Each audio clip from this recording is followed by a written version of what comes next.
Yo, what's poppin'? Welcome back to the channel where Liverpool take a 3-2 defeat against Fulham. Now, this is the end of the slot era. Is this where it goes all downhill? Is this where the title challenge ends? Is this how it's going to be a disaster season? Like, the first goal, let's get some positives out of the way. I think the first goal from Mac Allister was just world class elite. The amount of skill, technique, it was a thing of beauty. This is going to be an unpopular opinion as well, but I thought Slot made some good kind of substitutions and game management. You know, he didn't kind of wait till the 70th, 80th minute to make substitutions. He made them around the 50th minute mark, so he's willing to kind of make changes there. And also, I think a lot of the players just look really kind of leggy, especially in the midfield. Mac Allister, Gravenberch, Szoboszlai, they've just been playing way too many games. Even if you play like Football Manager or you play FIFA, you still have to kind of rotate that squad around. You have to give certain key players a rest. Like, think about it this way: like, even if you just go to the gym or do a bit of running, and you do that every single day, you still kind of need a rest day, right? These guys are kind of world-class elite athletes. I know they've got really good recovery systems, you know, best medical care, etc., etc. I get that, right? But it's a high-intensity, high-pressure sport.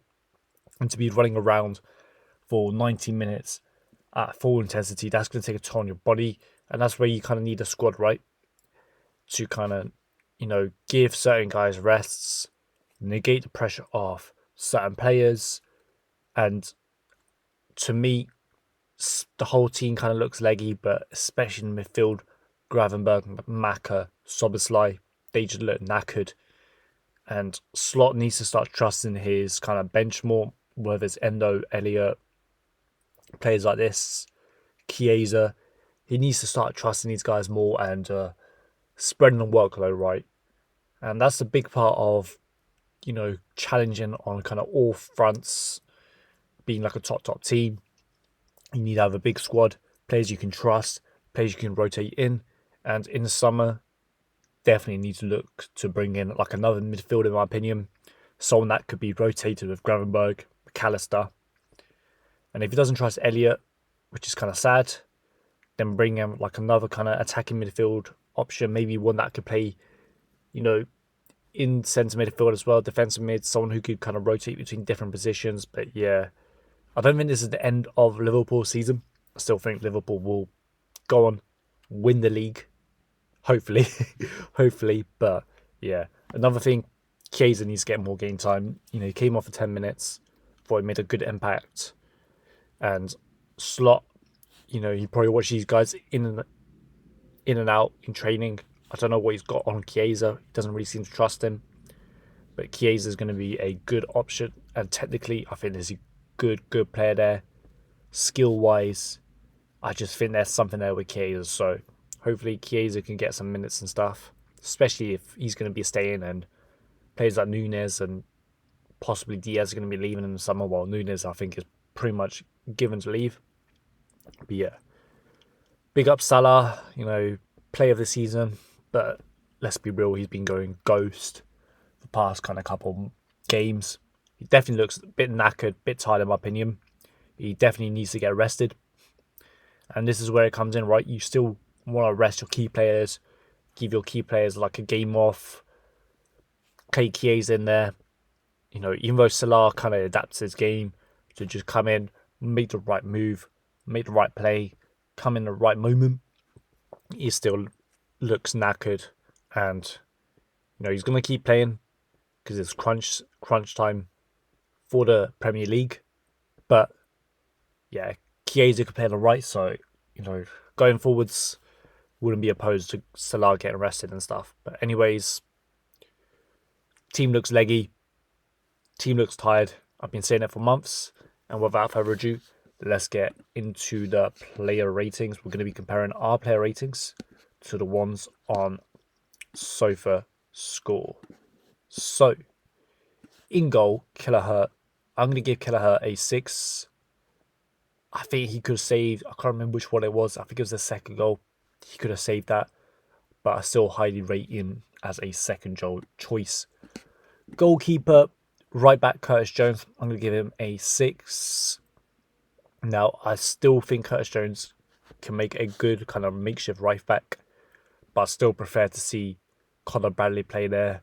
Or even Kwanzaa, who are more kind of suited for those roles.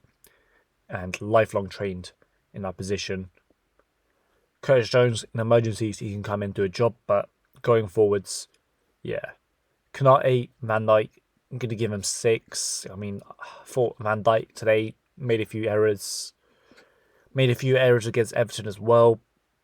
Maybe the fatigue catching up. Obviously, I still highly rate him. I want him to stay. But, yeah, he wasn't... These two in particular, as much as I've been singing their praises, they haven't been great. Robbo's going to get a 5. Sorry, bro.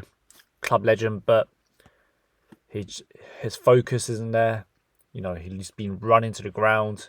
I definitely feel like he's a player on decline. And, yeah, the error leading up to the goal, that's poor stuff, man. Poor stuff. I don't want to go in on him too much because I do like him a lot. But to me, he's a player on a decline. Like, he would not be making mistakes like that in his prime. Feels like the years of running under a high intensity system have caught up to him.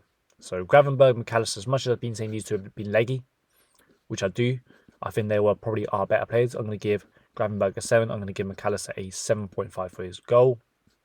Salah went ghost. I'm going to give him a 6. You know, he did nothing really. To me, he looks a little bit tired. I know he's adapted style, but he needs to get kind of rotated in and out. Szoboszlai, he did nothing. He looks knackered. I'm going to give him a 6. I rate him, but he needs to be rotated. Gakpo still looks like he's coming back from his injury. I'm going to give him a 6. And Diego Jota didn't really do much. I'm going to give him a 6. Now, when we go to the bench options, you know, the substitutes, I think these guys had a much kind of better performance coming on. Elliot, I thought he made an impact as soon as he came on. Could have scored, hit the bar, brings something different. I want him to stay because he can play more positions. He loves the club, but slot just don't really fancy him. I'm going to give him a 7. Diaz came on, made the impact. Very skillful player. Got the goal. 7.5. Bradley, I said this guy's going to be the Trent Alexander-Arnold replacement. I love his energy. I love his directness. I love his running. I think he's a tidy player. I think he's going to be a really, really good fullback. And I thought he made a good impact as soon as he came on. And I want him to be the first choice right back going forwards. I'm going to give him a 7.5. Nunes didn't do too much. He's probably going to be leaving in the summer. He went ghost. Confidence is definitely low. I'm going to give him a 6.2. Chiesa, for a short cameo. I like his energy. I like his directness. He had a good shot. Maybe if it being a bit nitpicky, he could have scored, but I want to see more Chiesa going forwards. I'm going to give him a 6.5. So yeah, let me know what you guys think down below. Super duper appreciate everyone tuning in and catch you in the next one.